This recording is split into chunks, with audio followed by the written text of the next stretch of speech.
Assalamualaikum warahmatullahi wabarakatuh. Selamat siang, selamat Waalaikumsalam. kita semua. Perkenalkan, saya Vidya Salim Bakrisu bersama rekan saya Bu Eni Susilowati dan Bu Elizabeth Susinoventi. Hari ini kita akan mempresentasikan tentang implementasi literasi digital di PAUD, membangun generasi cerdas di era digital. Pernahkah terfikirkan oleh kita betapa cepat teknologi berkembang? Anak-anak kita sekarang sudah sangat akrab sekali dengan gadget. Mereka dengan lincah mengoperasikannya. Mereka seperti sudah terlahir dengan kemampuan ini. Untuk itu, pentingnya literasi digital dalam pendidikan anak usia dini perlu kita tekankan. Nah, apa sih literasi digital itu? Literasi digital adalah kemampuan untuk mengakses, memahami, mengevaluasi, dan menciptakan informasi menggunakan teknologi digital dengan baik dan benar. Penelitian telah menunjukkan bahwa literasi digital tidak hanya sebatas kemampuan teknis, tetapi juga melibatkan aspek kognitif, sosial, dan emosional. Literasi digital terdiri dari beberapa komponen penting. Yang pertama adalah kemampuan untuk mengakses informasi. Ini berarti kita bisa mencari informasi yang kita butuhkan melalui berbagai perangkat dan platform digital. Yang kedua adalah kemampuan untuk memahami informasi tersebut. Setelah menemukan informasi, kita perlu mampu memahaminya dengan baik. Ini melibatkan kemampuan membaca dan menganalisis informasi secara kritis. Ketiga adalah kemampuan untuk mengevaluasi kebenaran dan relevansi informasi tersebut. Tidak semua informasi yang kita temukan di internet itu akurat dan relevan. Kita perlu memiliki kemampuan untuk menilai kebenaran dan relevansi terkait informasi yang kita dapat. Dan terakhir adalah kemampuan untuk menciptakan konten digital, seperti membuat blog, video, atau desain grafis. Nah, kita tidak hanya mengkonsumsi informasi, kita juga perlu mampu menciptakan konten digital itu sendiri. Hal ini bisa berupa tulisan, gambar, video, atau bahkan aplikasi. Nah, demikian dari saya. Selanjutnya akan dilanjutkan oleh rekan saya, Bu Eni Susilowati. Kepada Bu Eni, dipersilahkan. Baik, terima kasih Bu Vidya. Saya akan melanjutkan membacakan tentang dampak positif literasi digital dalam perkembangan anak apa saja ya, yaitu meningkatkan keterampilan kognitif.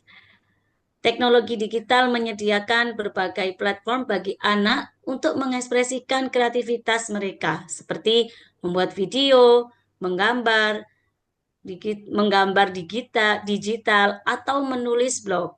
Hal ini dapat merangsang perkembangan imajinasi dan kreativitas anak serta membantu mereka mengembangkan minat dan bakat. Menurut Rizky Drupadi tahun 2022.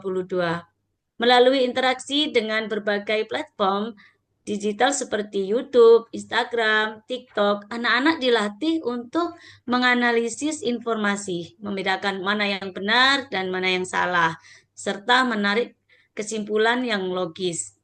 Yang kedua yaitu meningkatkan keterampilan sosial emosional.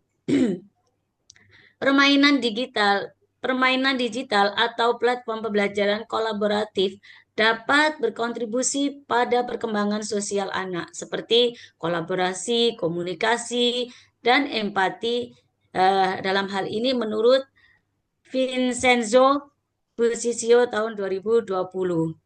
Dan menurut Kang Ulu Samuel tahun 2024 membuat cerita digital yang dipadukan sebagai bentuk media, teks, gambar, audio, video dapat mendorong siswa untuk mengekspresikan ide secara kreatif dan komprehensif. Hal ini membantu meningkatkan kemampuan literasi dan komunikasi siswa. Dan dampak positif literasi digital dalam perkembangan anak yang selanjutnya yaitu bisa meningkatkan motivasi belajar, yaitu menggunakan teknologi dalam membuat cerita digital akan membuat siswa secara aktif terlibat dalam proses pembelajaran, Mereka harus mencari informasi, menganalisis data, dan menyusunnya menjadi sebuah narasi yang koheren. Lanjut, Bu.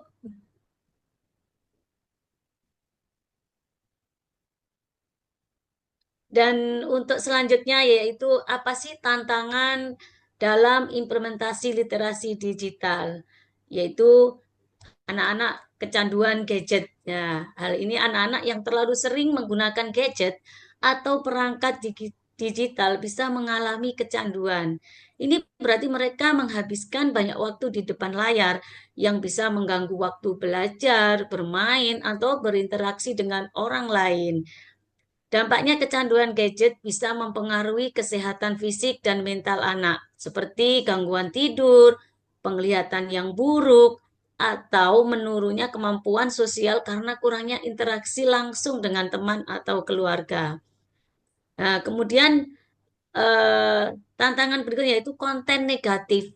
Di sini internet penuh dengan berbagai informasi, namun tidak semuanya baik untuk sesuai anak-anak. Beberapa konten yang ditemukan bisa berisi kekerasan, ujaran kebencian, atau hal-hal yang tidak pantas.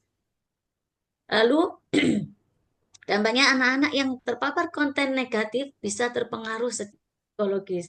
Mereka mungkin merasa bingung, takut, atau bahkan terjebak dalam perilaku yang tidak sehat atau tidak sesuai dengan nilai-nilai yang baik. Dan yang ketiga yaitu kesenjangan digital. Tidak semua anak memiliki akses yang sama ke teknologi. Anak yang memiliki komputer atau internet di rumah, sementara yang lain tidak memiliki. Hal ini menciptakan kesenjangan atau perbedaan dalam kesempatan belajar menggunakan teknologi. Dan dampak kepada anak-anak itu tidak memiliki akses yang cukup, bisa kesulitan mengikuti pembelajaran digital yang diterapkan di sekolah. Ini bisa membuat mereka tertinggal dalam hal pengetahuan dan keterampilan digital yang sangat penting di dunia sekarang ini. Dan yang terakhir yaitu kurangnya persiapan guru. Nah, banyak guru yang belum mendapatkan pelatihan yang cukup untuk mengajar dan menggunakan teknologi. Mereka mungkin merasa kesulitan dalam memanfaatkan perangkat atau aplikasi digital dalam proses pembelajaran. Akibatnya, tanpa persiapan yang matang, guru mungkin tidak bisa memaksimalkan potensi teknologi untuk mengajar anak-anak. Ini bisa mengurangi efektivitas pembelajaran digital dan membuat anak-anak kesulitan untuk memahami materi dengan cara yang lebih menarik atau interaktif.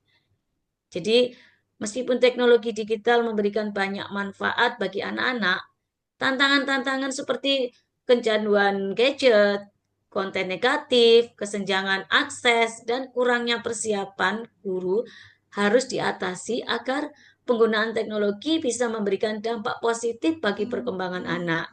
Diperlukan kerjasama antara orang tua, guru, dan masyarakat untuk menciptakan lingkungan digital yang aman, sehat, dan pembelajaran dalam mendukung pembelajaran. Baik, terima kasih informasi yang saya sampaikan. Untuk selanjutnya akan dipaparkan oleh rekan saya, Miss Uci. Kami persilakan. Oke, terima kasih Ibu Eni dan Miss Vidya. Oke, selanjutnya eh, yaitu tentang solusi dalam mengatasi tantangan-tantangan yang sudah disebutkan oleh Ibu Eni tadi. Kita patut bersyukur bahwa setiap masalah selalu ada solusi. Nah, berikut beberapa solusi dari literasi di digital buat anak-anak usia dini. Yang pertama yaitu orang tua perlu berperan aktif dalam membimbing anak-anak dalam menggunakan teknologi. Yang kedua yaitu pendidik di PAUD perlu diberikan pelatihan tentang literasi digital agar dapat memberikan pendidikan yang sesuai kepada anak-anak. Yang ketiga, komunikasi yang efektif antara guru dan orang tua dapat membantu memastikan bahwa teknologi digunakan dengan cara yang sesuai dengan harapan dan nilai-nilai orang tua. Dan yang keempat, dari pemerintah. Pemerintah perlu menyediakan infrastruktur teknologi yang madai di sekolah-sekolah, serta mengembangkan kebijakan yang mendukung pengembangan literasi digital, misalnya dengan menyediakan akses internet yang aman dan murah di sekolah-sekolah.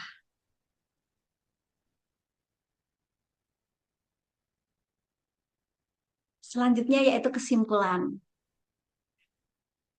Literasi digital memberikan kontribusi signifikan pada perkembangan anak. Kemampuan berpikir kritis, pemecahan masalah, dan kreativitas anak terasah melalui interaksi dengan teknologi. Selain itu, literasi digital memfasilitasi pengembangan keterampilan sosial dan emosional, meningkatkan motivasi belajar, serta memperluas akses anak pada berbagai sumber informasi. Namun, tantangan seperti kecanduan gadget, paparan konten negatif, dan kesenjangan digital ini juga membuka peluang untuk pengembangan solusi yang lebih baik. Dengan adanya regulasi yang tepat, pendidikan yang berkualitas, dan dukungan dari orang tua, kita dapat memaksimalkan manfaat literasi digital dan meminimalkan dampak negatifnya.